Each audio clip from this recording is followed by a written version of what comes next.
आइए बच्चों, आज हम बच्चों के जीवन में खेल का क्या महत्व होता है ये जानेंगे।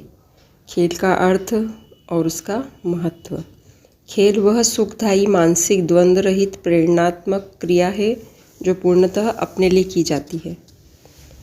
खेल का अर्थ होता है स्फूर्ति, आनंद, उत्साह जैसे खुशनुमा भाव का संचार, और इससे मन में स्फूर्ति आती है।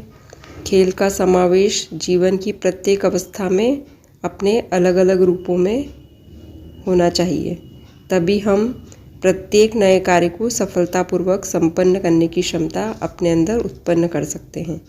खेल एक आनंददायक प्रक्रिया है और इससे बच्चों का शारीरिक, मानसिक, संवेगात्मक और नैतिक और सामाजिक विकास भी होता है।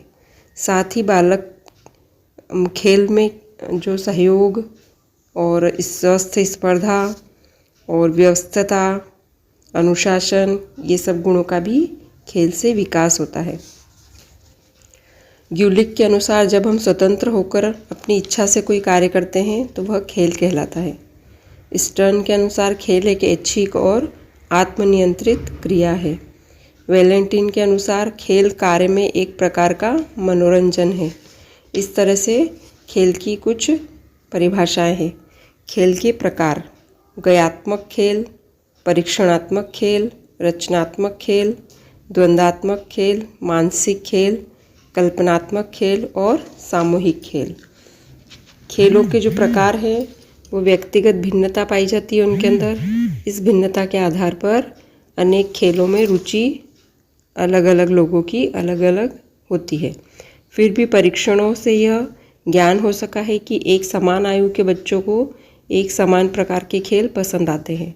बालकों की आयु समूह के अनुसार उनके खेलों का वर्गीकरण। पहले है व्यक्तिक खेल और सामूहिक खेल। व्यक्तिक खेल है, इसमें आएगा शारीरिक खेल जो 6 माह से 2 वर्ष तक के बच्चों के लिए होता है। शारीरिक खेल वो अपने ही शरीर को हिला विला के, हाथ पैर चला के खेलते हैं। और वस्तुओं से खेल, इसमें 2 से 4 वर्ष के बच्चे होते हैं जो ध्वंसात्मक खेल खेलते हैं खिलौनों से, और 5 से 12 वर्ष के बच्चे होते हैं जो रचनात्मक खेल खेलते हैं। मतलब जब छोटे होते हैं तो खिलौनों को तोड़ते हैं, उनसे खेलते हैं, और जब 5 साल के और 12 तक के होते हैं तब वह कुछ न कुछ बनाने के खेल खेलते हैं। ये हुआ व्यक्तिक खेल। और अब है सामूहिक खेल। सामूहिक खेल में 3 से 5 वर्ष के बच्चे अनुकरणात्मक खेल खेलते हैं, मतलब नकल वाले खेल, बड़ों की नकल करके, कभी टीचर्स की नकल करके, उनकी मम्मी की नकल करके, पापा की नकल करके ऐसे खेलते हैं। और विचारात्मक खेल, इसमें विचारों से खेलते हैं 4 से 6 वर्ष तक के बच्चे। जो हमने अभी वर्गीकरण किया उससे स्पष्ट होता है कि बालक के खेलों में धीरे धीरे किस तरह से परिवर्तन आता है। खेलों के यह प्रकार बालकों के खेल की विशेषताओं को भी प्रकट करते हैं। अब है परीक्षणात्मक खेल। इसमें प्रयोगात्मक खेल भी कह सकते हैं इसे, और इसमें बच्चे परीक्षण और प्रयोग करते हैं। वो जिज्ञासु प्रवृत्ति होती है बच्चों की, उससे खेलों को उठाना, फेंकना, मुंह में लेना, बार बार ठोकना, ऐसा खेल करके बच्चे की मांसपेशियों की क्रियाशीलता और ज्ञानेंद्रियों का भी विकास होता है। दूसरा है गतिशील खेल। इससे मांसपेशियों की पुष्टता बढ़ती है खेल खेल में ही, और घुटनों से उछलना, कूदना, दौड़ना, ऊपर चढ़ना, नीचे उतरना, वस्तुओं को खींचना और एक दूसरे से मारपीट करना, ये सब गतिशील खेलों में आता है।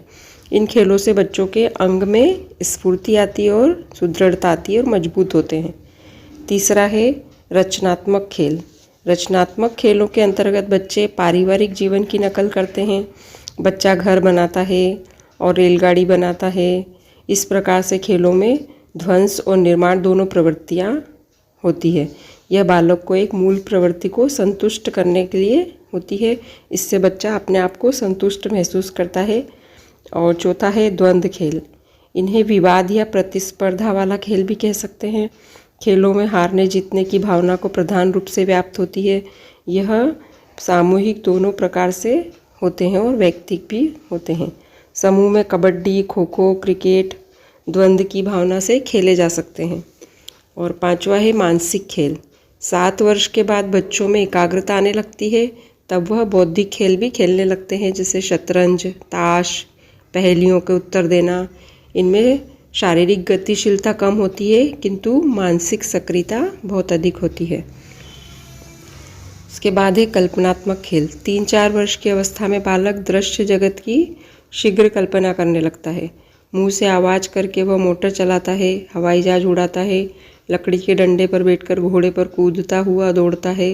लकड़ियाँ झूठ मूठ की रसोई पकाती हुई लड़कियाँ झूठ मूठ से किचन में अपना काम करती हैं और नकली नकली खाना बनाकर सबको खिलाती है। ये कल्पनात्मक खेल में आते हैं। उसके बाद आखिरी है सामूहिक खेल। आयु वृद्धि के साथ साथ बालक की अपने मित्रों के साथ खेलने की रुचि बढ़ती है। छिपा छिपी, आँख मिचोली, भागो पकड़ो, गेंद, कबड्डी, खो खो आदि सभी खेल सामूहिक खेल में आते हैं। और सामूहिक खेल खेलने से बच्चों में अनुशासन आता है, परोपकार की भावनाएं आती है, आज्ञा पालन करना सीखते हैं बच्चे, उनमें त्याग की भावना आती है, अपने मित्रों के सहयोगियों के प्रति सहानुभूति रखते हैं और नियम पालन करने के मानवीय गुणों को सीखते हैं। इसलिए खेलों से बच्चों का शारीरिक और मानसिक विकास बहुत अधिक होता है और इसीलिए खेलों का बहुत अधिक महत्व है। इसलिए बच्चों को स्कूलों में भी खेल का पीरियड लगाया जाता है और उन्हें खेलने के लिए दिया जाता है। खेल का महत्व। खेल बालकों के विकास में विशेष महत्व रखता है। भोजन, नींद के समान जीवन भी खेल का बहुत ही आवश्यक हिस्सा है। यदि बालक खेल न खेले तो उसका जीवन नीरस हो जाएगा। शारीरिक महत्व भी है खेल का। खेल से बच्चों के अंगों को फैलना, सिकुड़ना और लपकना, झपकना, सरकना, घुटनों के बल चलना, दौड़ना, भागना, ये सब आयु वृद्धि के साथ साथ उनके खेल बनते जाते हैं और उससे उनकी मांसपेशियों का भी विकास होता है और व्यायाम भी होता है। रक्त भी शुद्ध होता है, रक्त का संचालन भी तीव्र होता है, शरीर में शक्ति आती है, स्फूर्ति आती है और बालक की गति और सुदृढ़ता बढ़ती है। दूसरा है मानसिक महत्व। खेल के द्वारा सिर्फ शरीर का ही विकास नहीं होता है, मस्तिष्क का भी बहुत विकास होता है। खिलौने बालक एक विशिष्ट संवेदनाएं होती है खिलौने के प्रति, दृष्टि, श्रवण और गंध, स्पर्श, ये सब गुण विकसित होते हैं बच्चों के अंदर। उन्हें वस्तुओं के रंग, जानवरों की पहचान और बच्चों को खिलौनों को तोड़ फोड़ करके जिज्ञासा को शांत करना, उसके अंदर क्या है ये देखना, और इससे मानसिक थकावट भी दूर होती है और तनाव भी दूर होता है और बहुत ही खुश होते हैं बच्चे, इससे प्रसन्न रहते हैं। तीसरा है संवेगात्मक महत्व। खेल तथा बालक अपने दुख को भूल जाता है। जब खेलता है बालक तो वो अपने दुख को, अगर जैसे कोई परेशानी भी हो रही थी तो वो भूल जाता है, कोई दर्द भी हो रहा है, खिलौना दे दो तो बच्चा खेलता है और हंसने लगता है। खेलते समय दूसरों के सहयोग, प्रेम, दया, सहानुभूति, संवेदनशीलता, सहनशीलता, ये सब भी विकसित होते हैं। खेलते खेलते क्रोध, ईर्ष्या, स्वार्थ जैसे हानिकारक संवेगों का दमन होता है और उनके अंदर अच्छा साहस उत्पन्न होता है। चौथा है सामाजिक महत्व। जब बच्चा व्यक्तिगत खेल छोड़कर समूह में खेलने लगता है तो उसके अंदर सामाजिक गुणों का भी विकास होता है।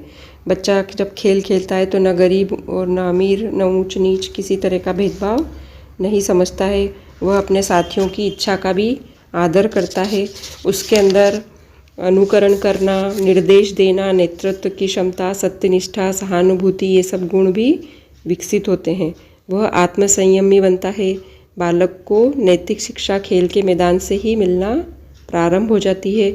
वह त्याग और ईमानदार से कई पाठ सीखता है। खेल के समय ईमानदारी रखना बहुत ज़रूरी होता है। इससे बच्चों का नैतिक बल भी मजबूत होता है और उन्हें नैतिक बल प्राप्त भी होता है। पांचवा है वैयक्तिक महत्व। बालक को व्यवहारिक ज्ञान खेल प्रांगण में ही मिलता है। उसकी रुचियाँ क्या है, उसकी क्षमताएं कितनी है, उसमें योग्यता क्या है, उसकी आदतें कैसी है और विकास खेलने, इन सब का विकास खेलने से ही होता है। इन पर उसका व्यक्तित्व निर्भर करता है। सदा खुश रहना, सबको खुश रखना जैसे गुणों का विकास उसके व्यक्तित्व को और अच्छा निखारता है। बालक की खेल की रुचियाँ होती है, उसे भविष्य में भी आगे क्या बनेंगे इस बात की भी संकेत देती है। छठा है खेल का शिक्षा में महत्व। बालकों को जो प्रारंभिक शिक्षा मिलती है वह खेल के साधनों से ही दी जाती है। मोंटेसरी की शिक्षा में बालकों को स्फूर्ति से सीखने की लगन बढ़ती है। अध्ययन के पूर्व खेल द्वारा उनकी शारीरिक और मानसिक क्षमताओं का विकास होता है। रंग, आकार, भार, बनावट, ये सब चीज़ें सीखते हैं छोटे छोटे से बच्चे जब छोटी क्लासों में होते हैं। तो डाल्टन के से खेल के द्वारा बच्चों को स्वावलंबी बनाने की शिक्षा प्रणाली का भी विकास होता है और अपनी क्षमता और रुचि के अनुसार कोई भी खेल खेल कर वह उसे पूरा करते हैं। उससे बालक को आत्मनियमन और उसमें आत्मोन्नति की अभिवृद्धि होती है। शिक्षा में खेल के महत्व के आधार पर ही इस नवीन शिक्षा प्रणाली को किंडरगार्टन पद्धति भी कहा जाता है। और खेल खेल में जो सीखा जाता है वह बोझ नहीं लगता है, वह स्थायी ज्ञान होता है बच्चों के लिए। 7वां है खेलों द्वारा चिकित्सा का महत्व। शारीरिक और मानसिक रूप से अस्पर्श बालकों की चिकित्सा खेल द्वारा हो जाती है। उससे मानसिक द्वंद्व के कुंठाओं को दूर करने के लिए सर्वश्रेष्ठ उपचार होता है खेल। बालक की जो इच्छाएं होती है काल्पनिक खेलों में होती है और उनमें योजना बनाकर उसमें वह अपने मन से खेलते हैं, उसमें अपना खुलापन महसूस करते हैं और बालक को खेल के द्वारा अपने अंदर की अभिव्यक्ति को प्रकट करने का भी मौका मिलता है और उसमें आत्मसंतोष भी आता है और उसकी कुंठा भी अपने आप दूर हो जाती है। इस तरह से खेल का हमारे जीवन में, बच्चों के जीवन में बहुत अधिक महत्व है। इससे स्फूर्ति आती है, तनाव रहित हो जाते हैं और शारीरिक मानसिक विकास अच्छे से होता है। खेल और कार्य में अंतर। खेल लक्ष्यहीन होता है और कार्य का उद्देश्य होता है और लक्ष्य भी होता है उसे पूर्ण करने का। खेल में बालक स्वतंत्र रहते हैं और काम में स्वतंत्रता की मात्र बंधन होता है और खेल के द्वारा विशुद्ध रूप से आनंद प्राप्त किया जा सकता है और काम करने में, कार्य में आनंद मिले ये आवश्यक नहीं है। ये आपकी रुचि पर निर्भर करता है कि आपको काम करने में आनंद आएगा या नहीं। और खेल एक काल्पनिक भी हो सकता है, कार्य काल्पनिक नहीं होता है, उसका काल्पनिक जगत से कोई लेना देना नहीं होता है। फिर है आरंभिक खेलों में कोई नियम नहीं होते हैं। जब छोटे छोटे बच्चे खेल शुरू करते हैं तब और कार्य आरंभ से ही नियम से किया जाता है। खेल में अधिक मस्तिष्क नियंत्रण आवश्यक नहीं होता है, जबकि कार्य को करने में मस्तिष्क का नियंत्रण सही रूप से होना आवश्यक है। खेलों से शारीरिक मानसिक विकास भी संभव है। कार्य से अपेक्षित विकास होना जरूरी नहीं है, कभी कभी कार्य बोझ भी हो सकता है। अब इतना आप याद करिए, उसके आगे फिर वीडियो बनाएंगे भाग 2। धन्यवाद।